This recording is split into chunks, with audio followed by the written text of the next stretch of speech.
Hi, guys, and welcome to another episode of the Burning Desire Show. We're joined today by Mark Nelson. So, firstly, welcome, Mark, and thank you for your time. Thanks for having me.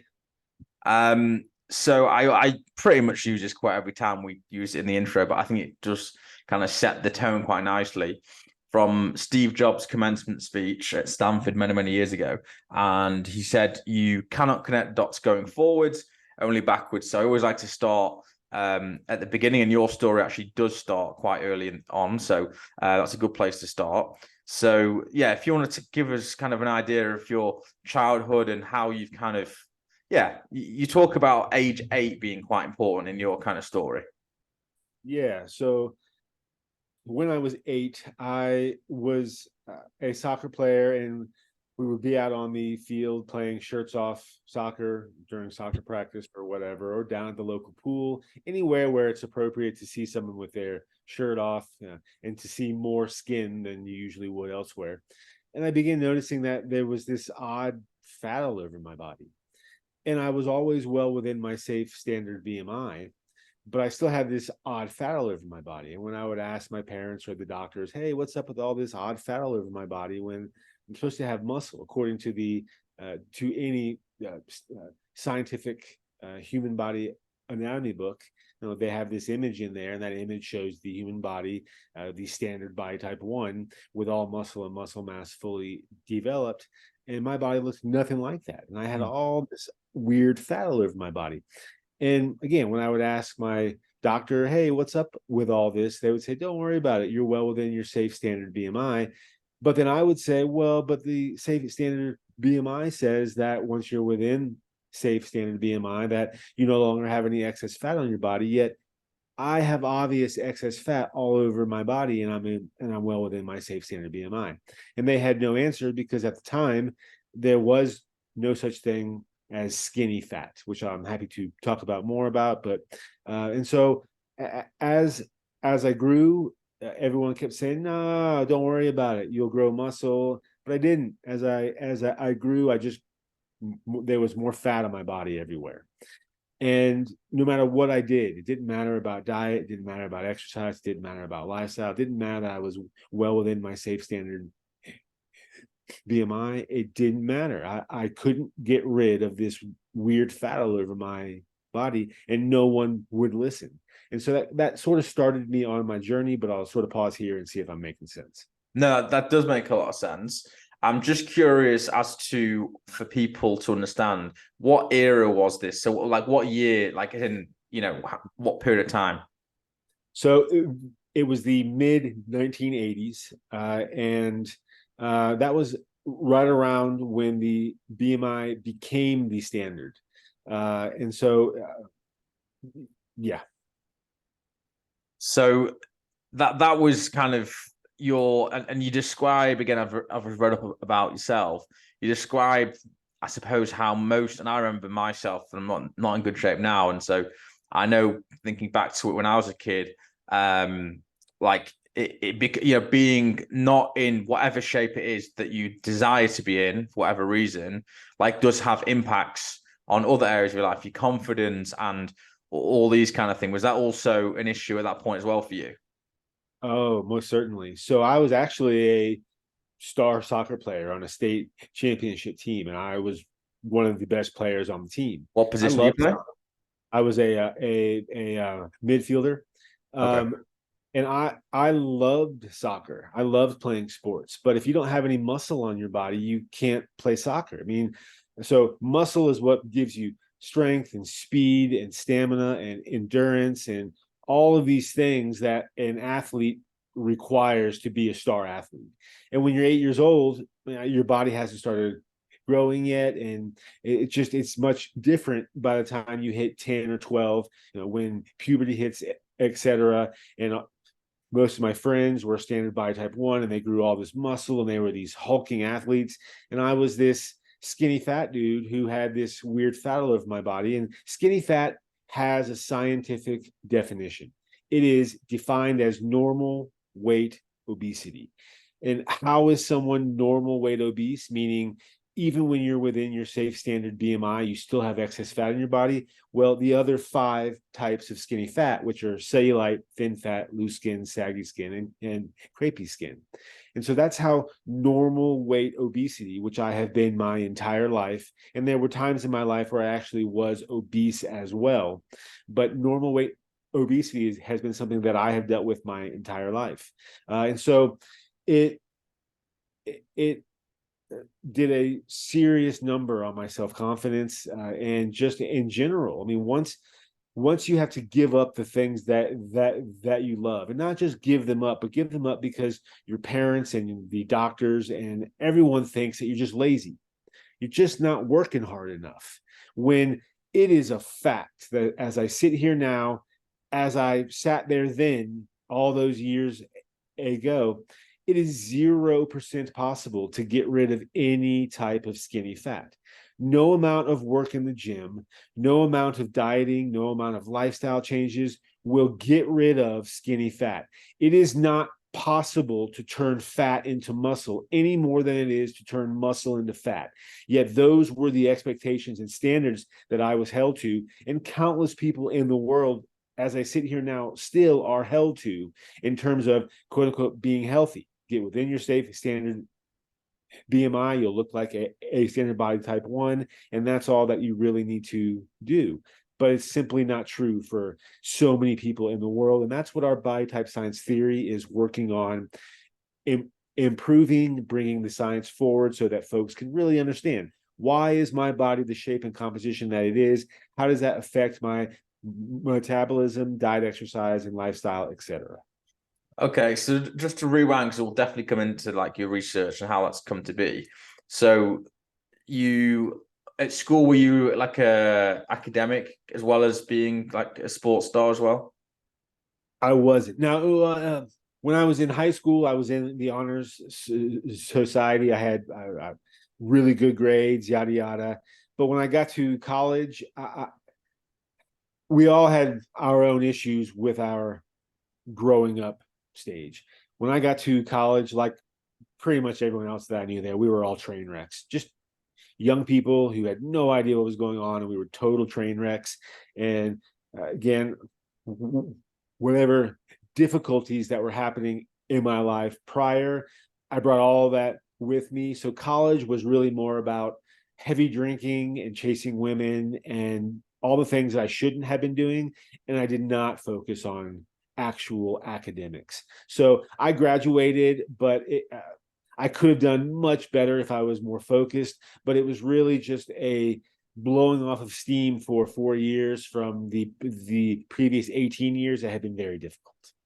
It's interesting because I think there's two like worlds of thought or schools of thought, pardon the pun in this, where some people say, well, here we call it university, you call it college, same thing. You know, you put your, I suppose, education where you can start to make choices, I suppose is the best way to describe it, post 18.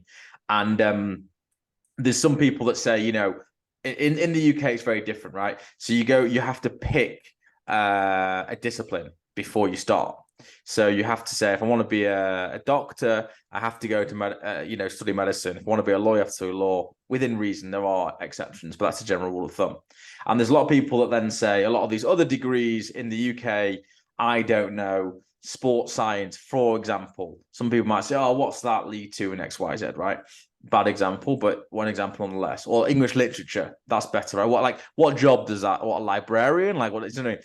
But there's also another other side of it, which is, you know, something that you enjoy doing, and also what you mentioned, which is the actual learning about life. That's a really important thing. It's probably the first time most people live by themselves, have to fend for themselves, have to budget for themselves, have to cook for themselves, etc., etc. So it's a real kind of rite of passage going from child to adult, I guess, is a big thing. So there is that.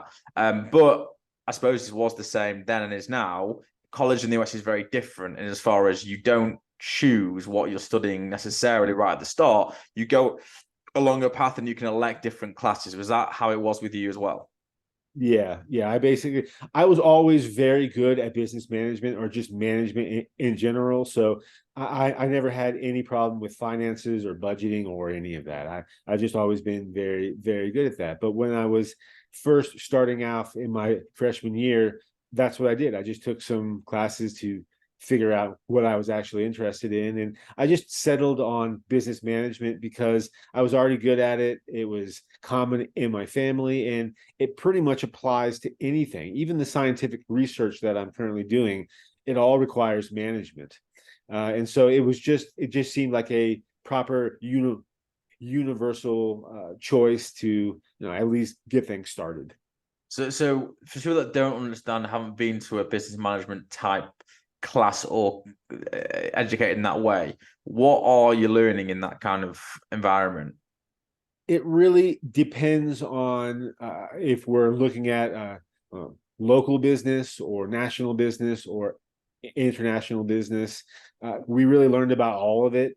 But in general, most of the starting classes were about, how do you manage finances? How do you do your taxes? And how do you hire? All the things that go into the initial creation of a business, and then how you manage all that going forward to actually grow it. And that's a general overview.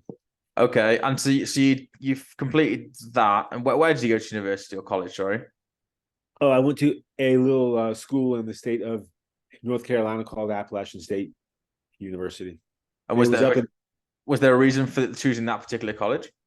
Oh, no, no. I went down to my counselor, and I had really good grades, and I was interested in the mountains. I've always liked mountains, and it was pretty much the only school that I applied to. I had no real sense of anything whatsoever. I basically just did what I was told up until I got to college, and so if I could go back now, I would have most certainly applied to many other colleges. But again, I was a total train wreck, and I just went where the counselor told me, and I got in. So I just went. And yeah, so it wasn't really a choice. It wasn't really, I didn't focus on it. I just did what I was told. When you say that use the term train wreck, do you attribute some of that, most of that, all of that to this the physical attributes that you had, this skinny fat you describe as, was that the cause of this kind of mentality, or just part of it?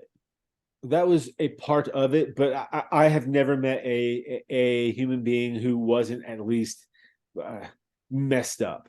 They may not have been as much of a train wreck as I was, Okay. but all of us have our issues, and those issues stem from our family. And instead of actually looking at what's going on in our life and making changes to better things and make sure that we don't pass things on to the next generation, we all just, like a bull in a china shop, we just move forward, and that's just how it is. And instead of actually dealing with things in our life, we don't have time because we're just trying to get through every day. And so I honestly was really no different than Yep. anyone else at college. I was just aware of it, and I was Okay. working on changing it.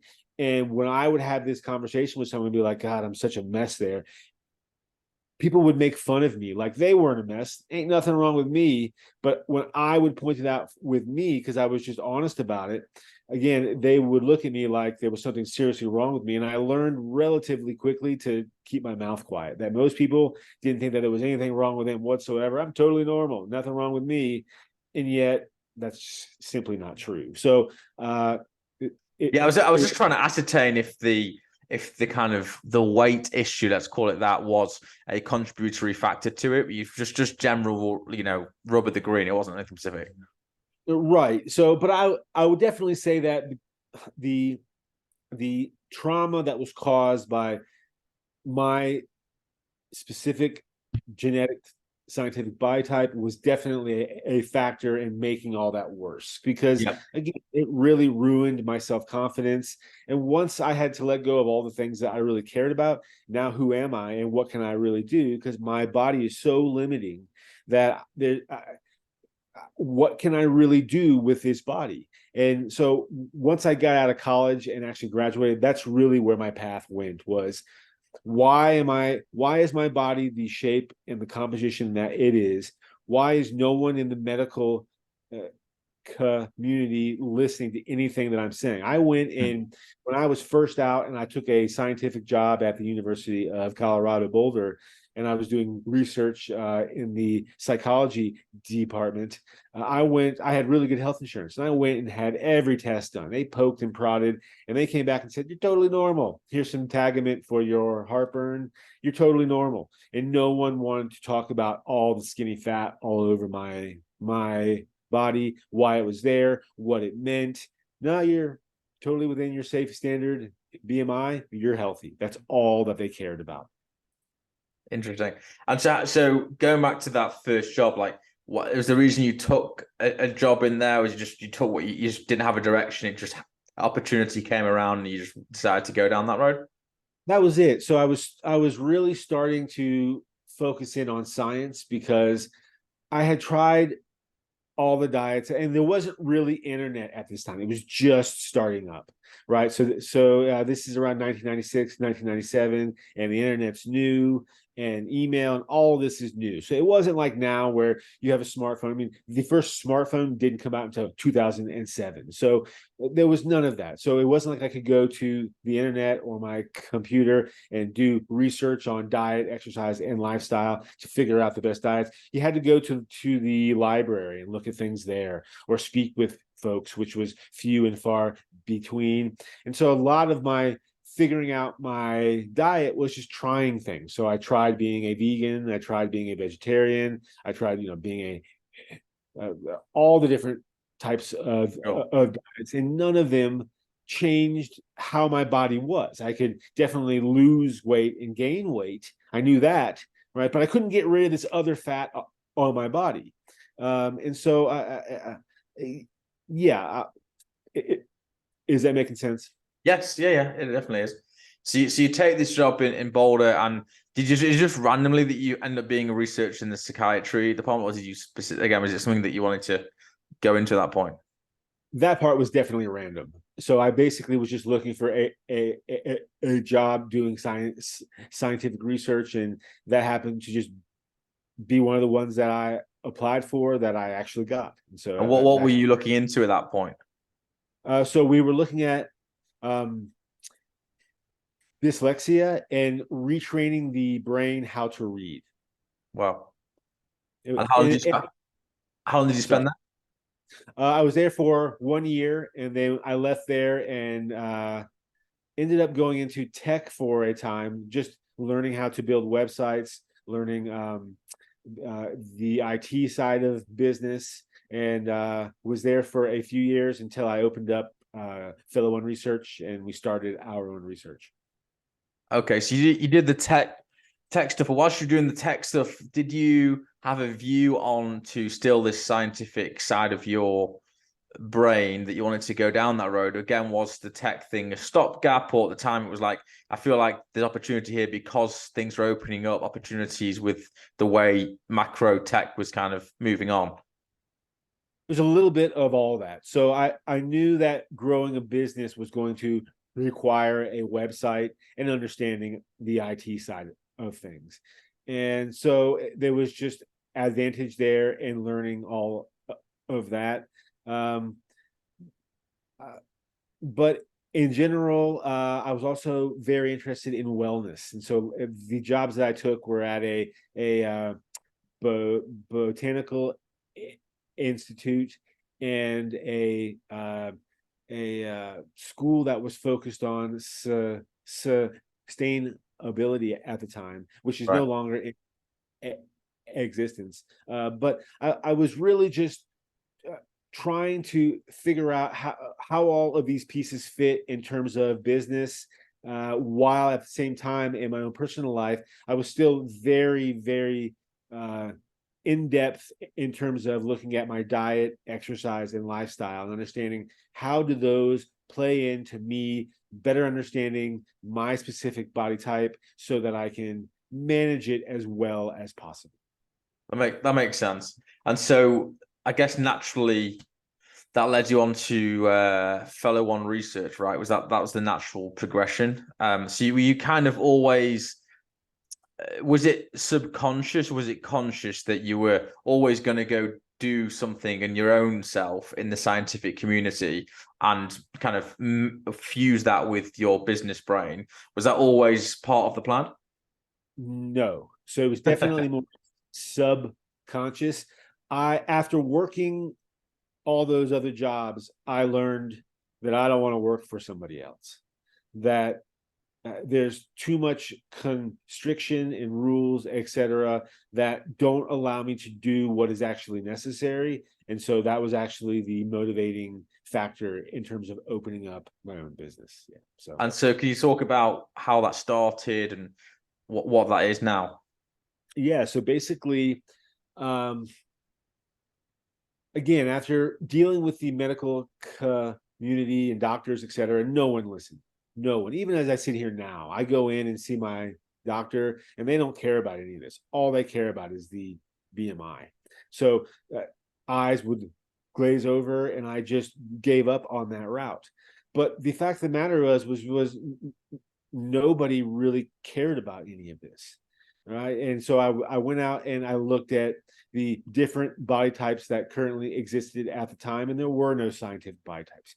Folks love to reference the mesomorph, endomorph, and ectomorph body types, which are totally unscientific nonsense. They were fully discredited in the 1950s. Yeah, as I sit here now, folks still reference those. In fact, we, from all of our research data to date, like 80% of people worldwide think that those body types are the scientific standard, that they're backed by science, and that's what doctors use. Yet if you go in and you ask your doctor, hey, what's my body type? They're going to tell you that you're the standard body type 1 because it's the only body type that science currently recognizes. It's the body type that you find in any scientifically approved human body anatomy book. When you go and see your actual doctor, that's the image that's hanging on their wall, that's on their clipboard, that's in the book on their desk. That is the only body type that science currently recognizes. So, but at that time, everyone referenced the endomorph, ectomorph, mesomorph as if they're totally scientific, they're totally real, and they're not. And when I looked further, there were no scientific body types. There's just the one.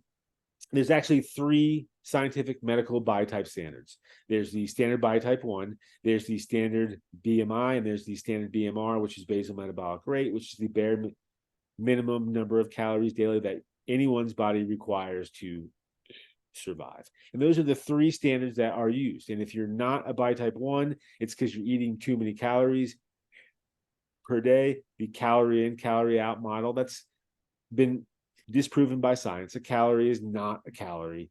There are quality calories, and there are high quality calories, and there are low quality calories, and it matters how they are processed by the body, and that's just that. So I'll sort of pause here and see if you have any questions. Yeah, no, that makes total sense.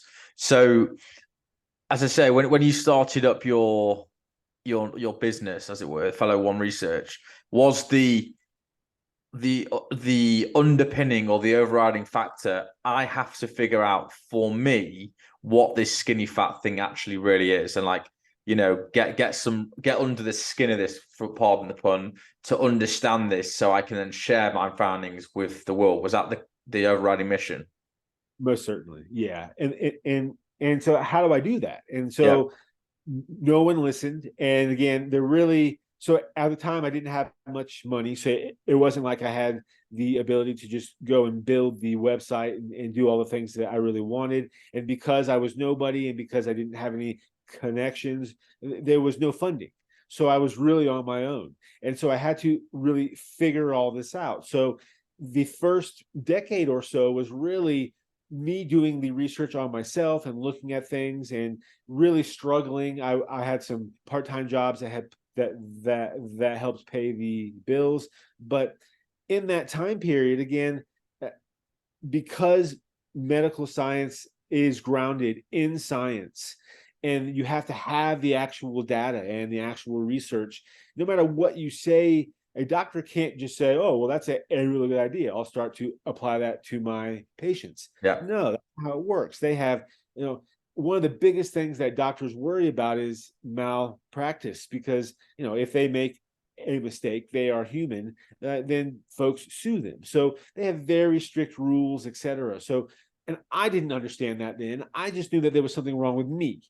And I was certain that I wasn't the only one, because I would talk with countless people and they all dealt with the same thing. I get down within my safe standard BMI, and I have all this weird fat all over my body, and I can't keep the weight off. No matter what diet I am eating, I can't keep the weight off. And so why? What are the reasons?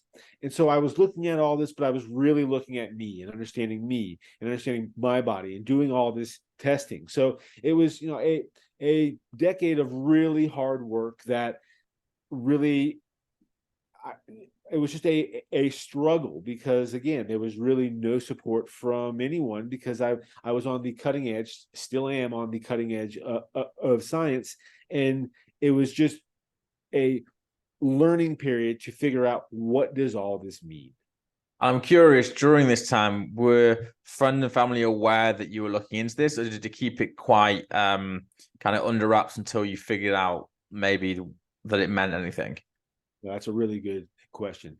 No, at first I definitely talked about it. But so when I was growing up, I was such an active kid that I was always skinny. And everyone just thought that that came naturally to me. But by the time I hit maybe 15 or 16, and the weight really started to pile on, and it was much more difficult to keep off, my family really didn't understand any of that. And most of my family, especially on my father's side, is overweight or obese. And so they just thought that I was a whiny, skinny person who needed to shut up, basically. And so I learned quickly not to say anything to anyone in my family, or really anyone in general, because it was such a sensitive subject. And when you don't have the scientific data to back things up, no one wants to hear it. And again, because most people looked at me and said, well, but you were always skinny. Well, I was, but I was skinny fat, and I was normal weight obese, and nobody understood any of those terms. So I learned quickly to keep my mouth shut, and it was really a very lonely time in figuring things out, because no one wanted to hear. No one wanted to hear it. It's interesting you talk about that kind of loneliness, and I think entrepreneurs and people that actually make a difference in this world go through potentially long periods, and you mentioned like a decade of that. And I'm curious to understand, and for people listening and viewing to possibly understand, like, how did you like mentally deal with that? Because it's a real challenging place to be. You're kind of in this desert by yourself, and you've got to figure something out, climb this mountain. Everyone thinks you're either crazy or they don't know about it, because you kind of just don't want to tell people about it. And it's extremely difficult to sometimes to work through that when you've got this, and I use the term a bit tongue in cheek, but you got this burning desire to solve something, or to make a business, or do whatever it is. And yeah, you're doing doing something new that's not been done before. There is this period of no isolation, because nobody in your family's done anything similar, no one around you's done anything similar, so nobody can actually empathize properly with what you're going through. And you get to a point that you just feel like you're hitting yourself, you're banging your head on the table, and you go, I just don't want to speak about it anymore. And then you don't have an outlet to actually express whatever it is you're going through. Yeah, I just withdrew. I basically pulled out, and I really focused on myself, and I really began I began some proprietary experimental exercises to see, if I begin doing this, what will happen here. So a lot of hypothesis, and a lot of observation, and then a lot of actually doing. So changing my diet, changing my exercise, changing my lifestyle, and looking at all those variables, and really tracking all that in isolation, so that I could better understand myself. And then once I better understood what was going on, that then allowed me to really step back out into the world.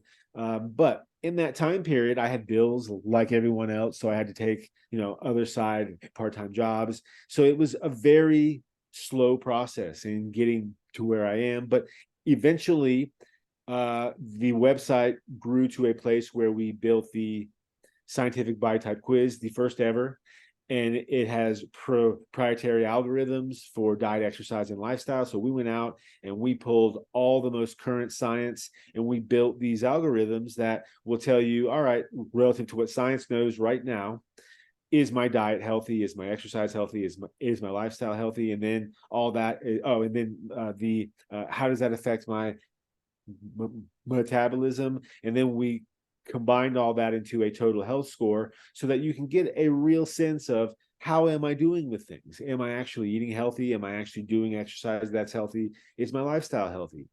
And once we got that built, then it was getting out into the world and getting people to actually take it, and we did. And one of the main worries was, are people going to actually send us these 3 required images of their body, that are essentially people in a bathing suit, right? So that we can really get a sense of that. And then that led to the scientific weight loss diary, so that we could begin gathering the science on that. And that's really how we have gotten to where we are now. All of that was a prototype, though. It was all proof of concept, which we now have. And so what we're working on now is the funding to do a full rebuild. So how many people did you manage to get kind of to send you the photos and to go through the quiz, and kind of on a numbers basis? Thousands. But here's the issue, is because this is science, we require accuracy. And so 1 out of 10 people, and I would venture to say 1 out of 15, maybe 1 out of 20 people could actually send us the images that were properly. And that's a huge problem, because you can't take the quiz without those images. And it's a huge amount of time. So someone sends us their initial quiz application and the images are totally wrong. And we have the link up on the site. It shows the proper images. So they have failed to go to that link and look at those images and do them right. So now in the email, we have to say, for the first image, this is wrong. Please do this right. Image, and that's all very time consuming. And so just manually, in terms of the quiz, it takes so much time. And right now it's not sustainable. But it's a prototype, and we didn't expect it to be. We expected to see what is the reaction from people. Will they actually do this? Yes, they will. Everyone wants to know why their body is the shape and composition that it is, and how that affects their diet, exercise, and lifestyle. We actually know why now. We have the actual science that shows there is a reason that your body is the shape and composition that it is. It is genetics, which most certainly is influenced by diet, exercise, and lifestyle. But genetics are the foundation of the human body. And so once we saw that folks were very interested in taking this quiz, they were very interested in understanding the science behind all of this, then it helped us understand, how do we do this rebuild so that we can rebuild the actual quiz, so that the images there's much more accuracy when folks actually take it. There's much more accuracy in everything. We can give folks more privacy options, so that if they don't want their images out on the web, then we totally respect that. Right now, it's all done manually. It's all horribly inefficient. So how, I'm curious as to how you got such a large take up of people. Was it just over time you would slowly email friends and family and then try and get them to refer other people, or how did it kind of take off into the thousands? So I am actually, one of my many skills is I'm actually an SEO expert. Oh, okay. So on that was a big part of it. But then we also went up on sites like Fiverr and Freelancer, etc. And we would put up a $5 post for, take our scientific biotype quiz. And so that was another way where folks would come, right? Because that's really how science starts. Is I've actually been a part of scientific studies where they pay you to come in and be a researcher. So and then just general advertising on Google and Bing, etc. So we used all of the different marketing outlets. But so it's super interesting, because I don't think people necessarily think about science as a business. You know what I mean? I don't think people think of it like that. I mean, you're wearing a white lab coat and whatever, but I don't think people think about it. It's like the charity sector. We don't think about that as a business. It has the same functions. It has to market itself. It has to have, really proficient business people, because it's all well and good, as you're saying, having all these ideas. But if you can't actually proof of concept, which is a business term, if you can't actually get this scale, or there's another business term, et cetera, the outcome is obviously different. It's not just to make the profit, granted, but all the inputs are pretty similar, if not the same, and probably harder actually, because you're on a wing and a prayer at the beginning, because it's really something new. It's like launching a new product, like the first car. No one's ever heard about it. Like how do you even market that? Everyone's got a horse and car, and you're trying to sell a car. Like, how on earth does that happen? Once there's loads of cars out there, it's a little bit easier. People have already done a bit of that forerunning for you. But when you mentioned the cutting edge something, it's quite interesting as to how that's become. So I suppose you are really fusing your scientific brain from when you're 8 years old, and also that trauma into and the business skills and SEO and stuff. It's very interesting, and that's why I know when we originally had the pre-call prior to coming on here now, I talked about that Steve Jobs quote, and it's really quite simple when you look at your lineage as to how you were where you are now, and it makes complete sense. But as I said to you before, at 8 years old, back in the tech days, back at Boulder, and all these different times, you would never have thought, I'm sure, that you would start a scientific research company that had thousands of people sending you body images, and you would actually potentially be making a huge difference to something that was a big problem to you when you were a kid. That is most certainly a fair statement. Well, that's one thing, because I'm a good listener, I suppose, in some respects. And so I guess now, like, what's kind of next for you? Where do you go from here? You're in a position now where you want to push forwards. What's the, as I said before, like, what's your ultimate goal here for this to be adopted across the world as a standardized practice as to how people perceive body types? That's correct. So our ultimate goal is to improve the accuracy of the three current scientific body type standards: the standard body type 1, the standard BMI, and the standard BMR. So none of those take into account skinny fat, any of the 6 types of skinny fat. Why does that matter? Metabolism. So science currently recognizes that 1 pound of muscle burns 6 calories daily, but 1 pound of regular fat, which is white fat or yellow fat. And it's important that we make that distinction, because regular fat, again, white fat, yellow fat, excess fat, 100% possible to get rid of regular fat. You can diet, you can exercise, you can change your lifestyle, you can 100% get rid of regular fat. Skinny fat, again, normal weight, obesity, cellulite, thin fat, loose skin, saggy skin, and crepey skin. 0% possible to get rid of any type of skinny fat at this time. There is no FDA approved way, and the FDA here in the States is the scientific entity that says what is and what isn't. There is no FDA approved way to get rid of any type of skinny fat. You can reduce it by paying for some services like cool sculpting or the like, or surgery, but you cannot get rid of any type of skinny fat as I sit here now. It's not possible. And so and up on social media, you have just a bunch of nonsense where folks are saying you can totally get rid of your skinny fat, you can totally change muscle into fat, just do the work in the gym. No, you can't. The human tissue does not work that way. You cannot change muscle into fat any more than you can change fat into muscle.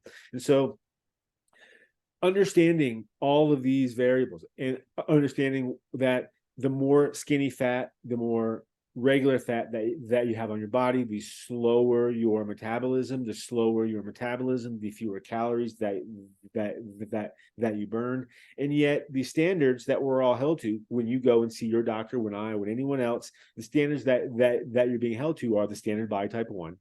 Right. Your body is a standard body type 1 according to mainstream scientists and medical doctors, like everyone else. And the only reason that you don't look like a standard body type 1 is because you're eating too much daily. Yeah.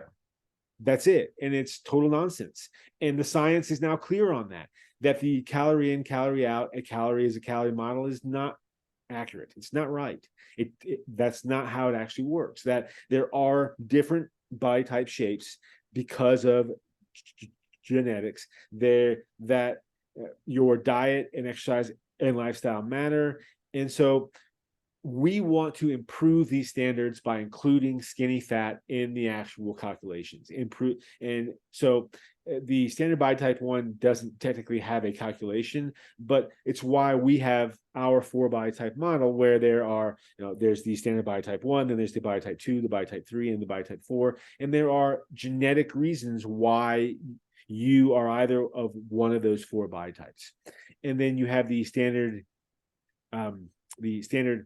BMI, which we can most certainly improve the calculation by adding in both skinny fat and being able to recognize whether you genetically have excess muscle mass, or if you've added excess muscle mass via resistance training like weightlifting.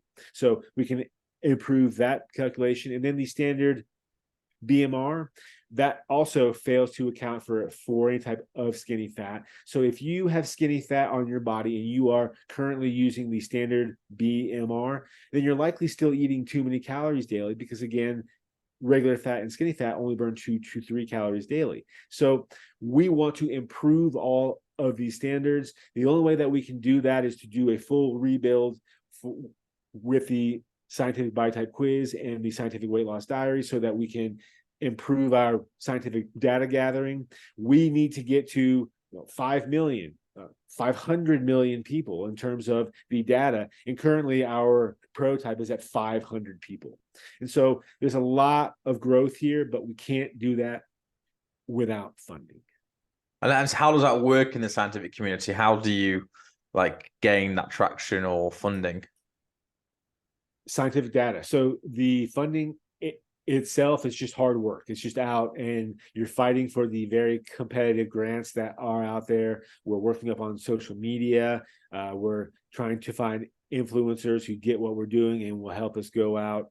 We actually would rather do a Kickstarter campaign where we offer rewards to folks. So if you do a $5 funding quote, then you get 20% off of the scientific body type quiz once it's rebuilt. And there are a bunch of other rewards, but we are working on every angle possible to bring in funding.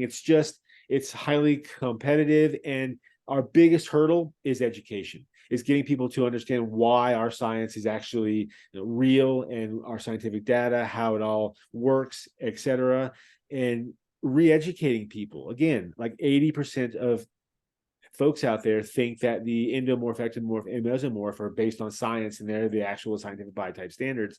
And they will tell us to our face, we don't believe your science, but we totally believe the somatotype science. And there is no somatotype science.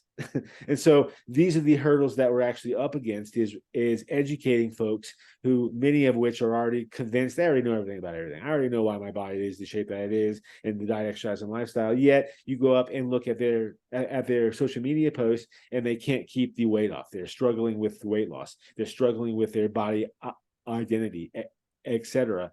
And our science has the answers for all of that. And all that we will do is improve our science going forward, if we can get our funding and do the actual rebuild, because it's all about scientific data. What kind of funding would you need to kind of, do what you're trying to do?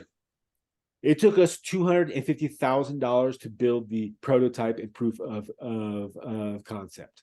Wow. So we could do a rebuild at that amount, but it would be the bare minimum. What we really want is to do an ML AI app, which would allow for significantly improved accuracy in terms of the images upload and taking the actual quiz.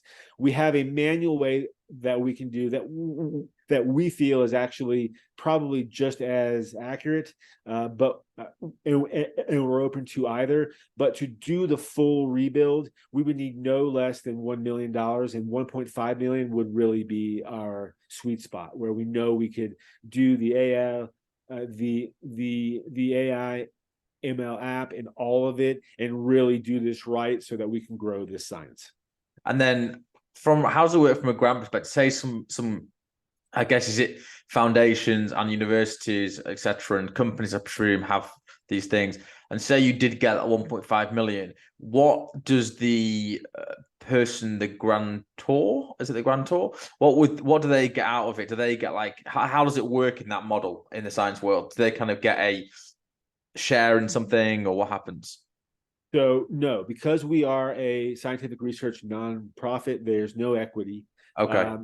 So a grant is simply an organization that believes in what you're doing, and they are willing to fund you. And of course, you have to follow all of their processes, and it's all very strict, and there's a lot of red tape, and you have to show how the money's being spent. Right. So all is very complicated, which we don't have any problem doing. It's just that grants in general are super competitive. And we are on the outside looking in terms of science and the medical community. So that makes it even harder, which is why the Kickstarter route is really the better choice for us, because again, we're offering people rewards. You're actually getting something for your money. And that is, you can go and take the actual scientific biotype quiz and use the scientific weight loss diary once we have it fully rebuilt. And so in terms of the scientific weight loss diary, out on social media, you have essentially anarchy. It's the wild, wild west. And you have all these folks talking about how they lost all this weight, but you don't have any centralized area where you can see what was their diet, what was their daily diet, what were their meals, what was their exercise, what was their lifestyle changes, yada, yada, yada. And what was all the scientific data relative to all that? Our scientific weight loss diary is the first of its kind ever, like our scientific biotype quiz, where someone can come in and they can track everything. And the downfall of our current prototype is we don't give the user really any way to control what is seen out publicly, etc. It's not like we don't want to give that we don't want that functionality as part of the scientific biotype quiz and scientific weight loss diary. It just takes money to do that, to build the actual functioning, to actually do the actual programming so that all that is a possibility. But the user can come and they can track everything. And again, what they choose to actually show publicly will determine what other people can see. But the idea is that other people can then come and they can look, they can follow, and they can become a friend, yada yada, and they can see, what is this person doing? Are they the same standard or the same biotype that I am? So if they're a biotype 3 like I am, what is their diet? What is their exercise? What is their lifestyle? And you can see all this, and it's centralized, and it's right there, and you can comment and you can become a part of their process, yada yada, and anyone can come and do this. So as we build more scientific data, as there are more people who come and use these tools, and we have all this scientific data, more and more people will understand, okay, well, I've tried everything out there and it didn't work. What does the science say? They can come and look and see, what does the science say, and was this person successful with a low carb diet, and what other diets did they try until they were actually successful with losing the weight and keeping it off. So we're offering a centralized place where people can come and look at the real science and understand better why their body is the shape and composition that it is, what diet, exercise, and lifestyle did they follow, were they successful, can I ask questions? Yes, you can go in on the commenting, it's free to join, and there's this centralized place where all the science is, where you can come and learn and grow and make yourself more healthy. No, that sounds pretty noble thing to be doing. I'm curious, the first 250,000, was that like a self-funded or kind of friends family round, or how did that kind of come to be? That was self-funded. Yeah. Most of it. Fair enough. And listen, putting money where your mouth is. I mean, and how many people have you got working with you at the moment in time? I've got a small team. It's 4 people, and they're all just part-time right now. And they're all for the website and social media side of things. And we, of course, would love to grow. I've got my scientific team in place, but which again is the next step. So when we first started, it was really hard to get any scientists on board with this because we were so on the cutting edge and we didn't have any scientific evidence to really show. Now that we have that, I have a list of scientists who are actually interested in doing this with us, but of course they don't work for free. Yeah. So once we get our funding, then I've got a scientific team in place so that we can do peer review and really do this right. But again, I can't do that until I get the funding to do it. No, that makes total sense. And I had an interesting maybe an interesting way to kind of round the conversation is I had this view the other day. I was thinking about this. I was talking to somebody, and we've talked about it loosely. And I think one of the biggest changes now that I'm sure you'd agree has perpetuated the issue of what you were experiencing at age 8 when you were looking around the soccer field or the football field, we'd call it in the UK, and people aesthetically, their bodies did not look like yours. Now that's been exacerbated and it has been magnified by the microscope of social media, of course. And I made this analogy the other day that I think is extremely valid, in that years ago, in my era, your era, you would go and watch a film like a Tom Cruise Mission Impossible, or you'd watch James Bond or what have you, and you would watch that film and you would be super aware that's being created for entertainment purposes, and that the stunts you were seeing and the body shape that you were seeing and the cars and the girls and the money was all part of the entertainment, right? You wouldn't necessarily, or very infrequently, would you come away from the cinema or movie theater and go, my body doesn't like Daniel Craig's, or my car's not as good as his, etc., etc., etc. You might have that a little bit, but jovially, right? That was what it was. But now people look on social media and they're forgetting that it's the exact same thing, except it's still images most of the time. Some it's not, but mostly it's still images, and it's people that they think they know. And even if people that they do know, in terms of in their community or network or friends, they are presenting a hyper edited version of whatever it is they want to show you. So you're not going to see the image of them with that roll of fat when they're sat in a slight position because they've taken 17 different photos, etc., etc. And then you look and you go, oh wow, she's not got that little roll that I had, or this had, or she's not got that dark eye. And someone was even showing me it's gone to the extreme now of some girls won't allow you to take photos of them because they don't want the actual photo of them going out there. They are hiring people to actually edit photos on their behalf so that their social media has a certain appeal to it. And I think that's what a lot of people aren't getting. Again, you would look at magazines years ago and you would see Men's Fitness and you'd be like, meh, probably that's the best lighting, that's his best day, he's probably starved himself. I get it. But now you're seeing this in perpetuity on your feed or what have you, depending on what you're looking at, of course, and the algorithm, and you're being served all this up, and people are forgetting, back to that James Bond or Mission Impossible analogy, that is a film. That is not reality. And even these now, it's become a big kind of thing to go, for people to go, oh, I'm being really open and honest with you, and I'm sharing my mental health, how I'm doing, or physical health, or my challenges. And even that, to an extent, has become so overemphasized now that you kind of like, are they doing this for a couple likes, or they're doing this because actually they want to do this? Like, what's the agenda behind things? And I think it's become a bit like that. I don't know what your view on that is. It's very concerning. It's all about money, and it's been going on forever, right? I mean, that's how advertising is. You see these unrealistic bodies everywhere, and it's why there's a mental health crisis. It's why there's a health crisis in general, is because you have these unrealistic standards that no one really understands, and you have these people up on social media who are essentially just lying. They're just spreading misinformation and disinformation, and it's all about money.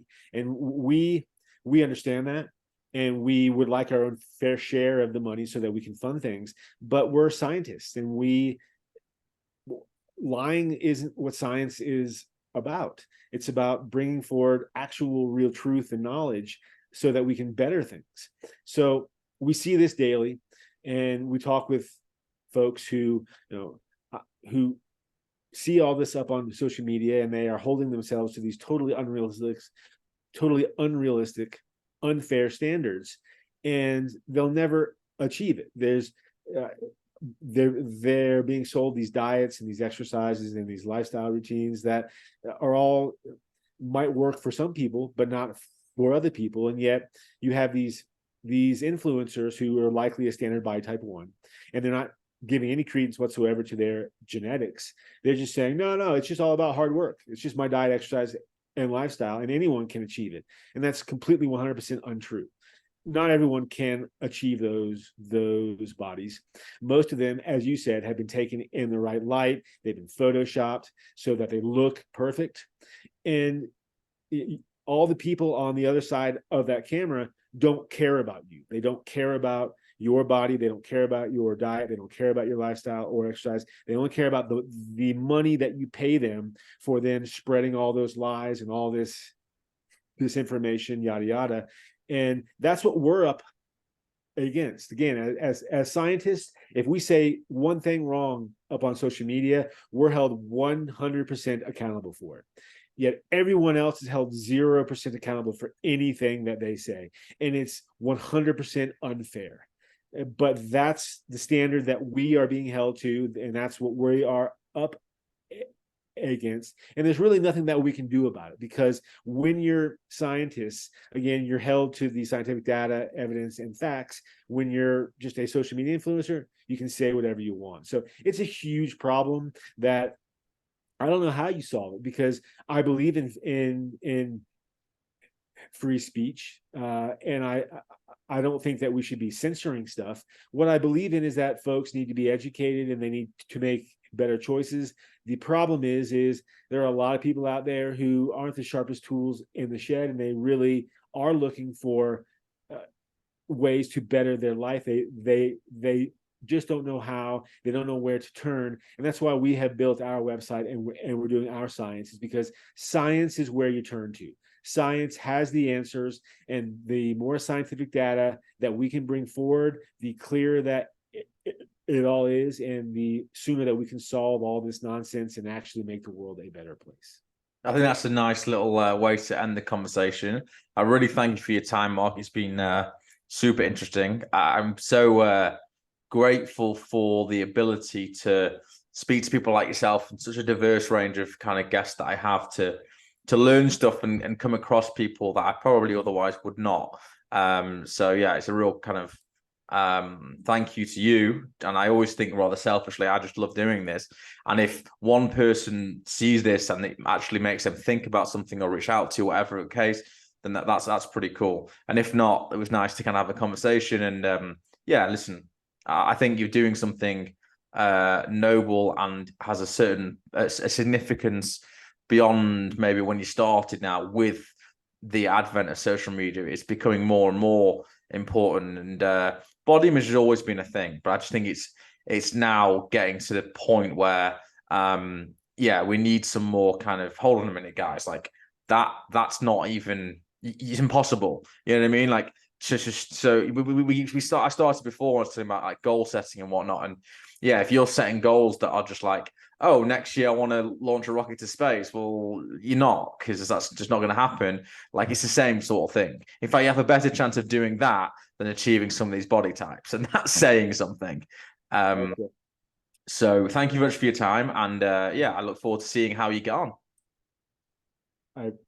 Thanks for having me on. Really appreciate it.